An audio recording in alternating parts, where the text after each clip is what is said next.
باللہ من الشیطان اللعین الرجیم بسم اللہ الرحمن الرحیم الحمد للہ رب العالمین والعاقبۃ للمتقین ثم الصلاۃ والسلام علی اشرف الانبیاء والمرسلین وعلی آلہ الطیبین الطاہرین اما بعد فقد قال اللہ تبارک وتعالی فی محکم کتابہ المجید بسم اللہ الرحمن الرحیم کتب علیکم الصیام کما کتب علی الذین من قبلکم لعلکم تتقون۔ ماہ مبارک رمضان اس بابرکت مہینے میں فضیلت اور فلسفہ روزے کو بیان کرنے کے لیے چند معروضات آپ حضرات کی خدمت میں لے کر حاضر ہوا ہوں۔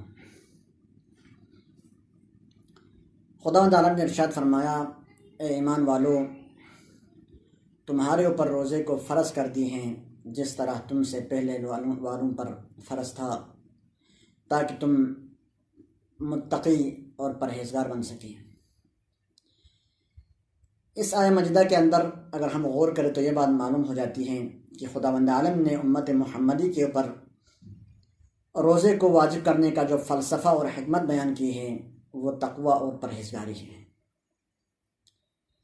خدا نے اس لیے روزے کو فرض کیا تاکہ انسان متقی بن سکے اور پرہیزگار بن سکے۔ اب متقی کسے کہا جاتا ہے؟ تقوی کا معنی کیا ہے؟ لغت کی کتابوں کی طرح اگر ہم مراجعہ کریں تو معلوم ہوتا ہے کہ اہل لغت نے تقوی کا معنی یہ بیان کیا ہے کہ تقوی یعنی وقایہ یعنی انسان کا بچنا اور بچانا، بچنا اور بچانے کا معنی کیا ہے۔ اور اسی معنی کے تناظر میں علماء اور فقہا نے تقوی کی تعریف یہ کی ہے کہ تقوی یہ ہے کہ انسان واجبات کو انجام دیں اور محرمات سے دوری اختیار کریں اور اپنے آپ کو خداوند عالم کی طرف سے وعدہ کیے گئے عذاب اور قیامت کے دن کے عذاب سے اپنے آپ کو بچائیں۔ لذا متقی وہ کہلائے گا جو خدا کی طرف سے کیے گئے اوامر کے اوپر عمل کریں اور نواہی سے دوری اختیار کریں، یہ متقی ہے۔ پس روزے کے نتیجے میں انسان تقوی کے مقام پر آ جاتا ہے، اور جب انسان تقوی اور متقی کے صف میں آ جائے تو یہاں سے انسان کے لیے خداوند عالم کچھ خاص خصوصیتیں، خدا اپنی کچھ خاص عنایتیں متقی کے اوپر کرتا ہے، جس کو خداوند عالم نے قرآن میں مختلف مقامات کے پر ارشاد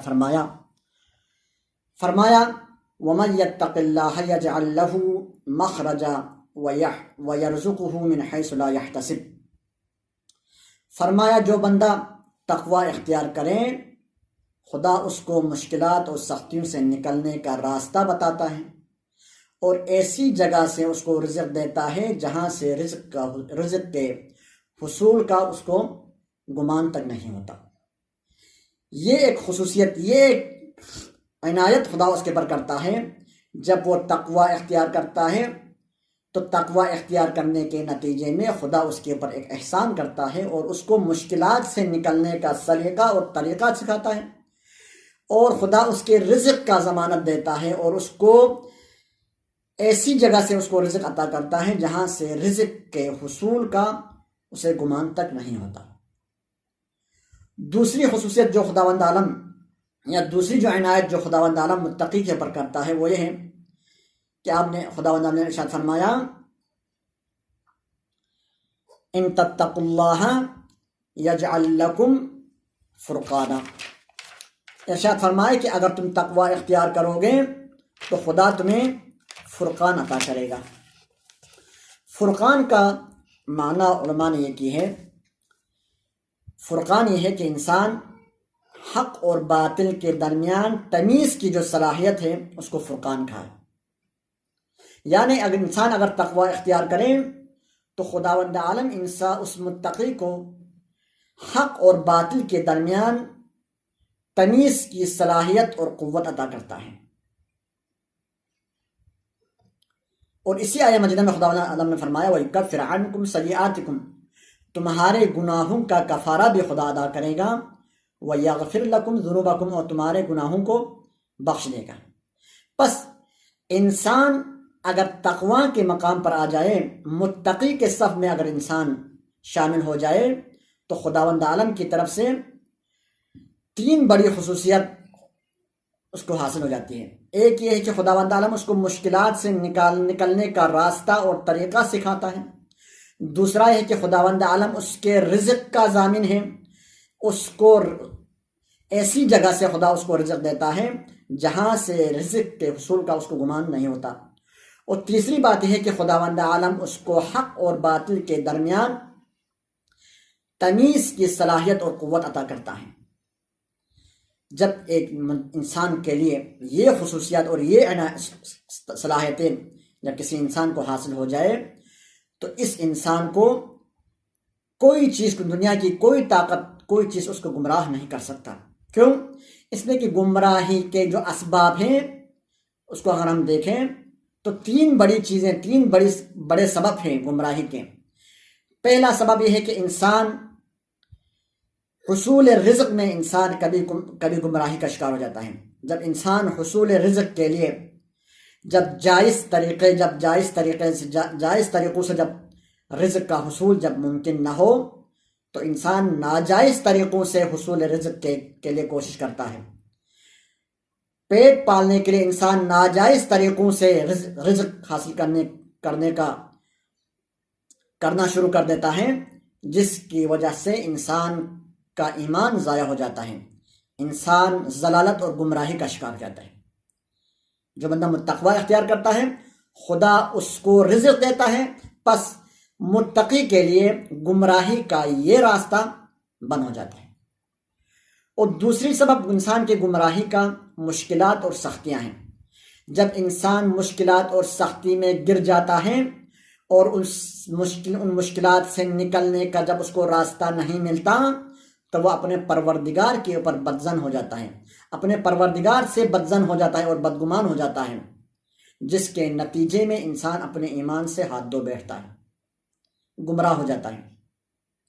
اور متقی کے لیے خداوند عالم مخرج، یعنی ہر مشکل اور ہر سختی سے نکلنے کا راستہ بتاتا ہے، راستہ سکھاتا ہے، تو متقی ہر مشکل سے، ہر سختی سے بآسانی نکل جاتا ہے۔ لذا گمراہی کا یہ راستہ بھی متقی کے لیے بند ہو جاتا ہے۔ تیسری بڑی سبب انسان کے گمراہ ہونے کا وہ فتنے اور شبہات ہیں۔ شبہات اور فتنوں میں انسان اکثر گمراہ ہو جاتا ہے۔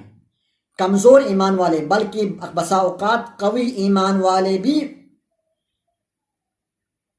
فتنے اور شبہات کے نتیجے میں گمراہ ہو جاتا ہے، چونکہ شبہات اور فتنوں میں باطل کو حق کی شکل میں پیش کیا جاتا ہے، باطل کو حق کے پیرائے میں بیان کیا جاتا ہے، جس کی وجہ سے حق کو باطل سے جدا کرنا، حق کو باطل سے تمیز دینا انسان کے لیے مشکل ہو جاتا ہے، جس کے نتیجے میں انسان باطل کی پیروی کرنے لگتا ہے، باطل کو حق سمجھ کر اس کی پیروی کرنے لگتا ہے، اور نہ چاہتے ہوئے وہ گمراہی کے راہ پر آ جاتے ہیں اور ضلالت کا شکار ہو جاتا ہے۔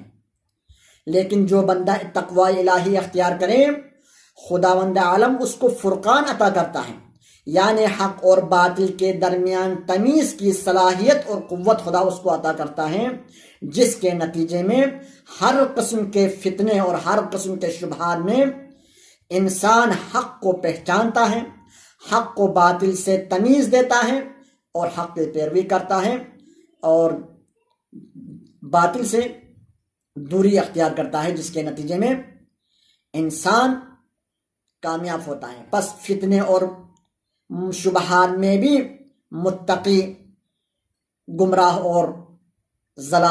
نہیں ہو سکتا، چونکہ خدا کی طرف سے اس کے پاس فرقان ہوتا ہے، حق اور باطل کے درمیان تمیز دینے کی صلاحیت اور قوت خدا اس کو عطا کرتا ہے، جس کے نتیجے میں بڑی سے بڑی مشکلات، بڑی شبہات اور فتنے انسان کو گمراہ نہیں کر سکتا، متقی کو گمراہ نہیں کر سکتا۔ اس ماہ مبارک رمضان میں خداوند عالم ہمیں صحیح روزہ دار قرار دے اور متقی اور تقوی کے مقام پر فائز کر کے دنیا اور آخرت میں ہمیں کامیابی عطا فرمائے۔ وآخر دعوانا ان الحمد للہ رب العالمین۔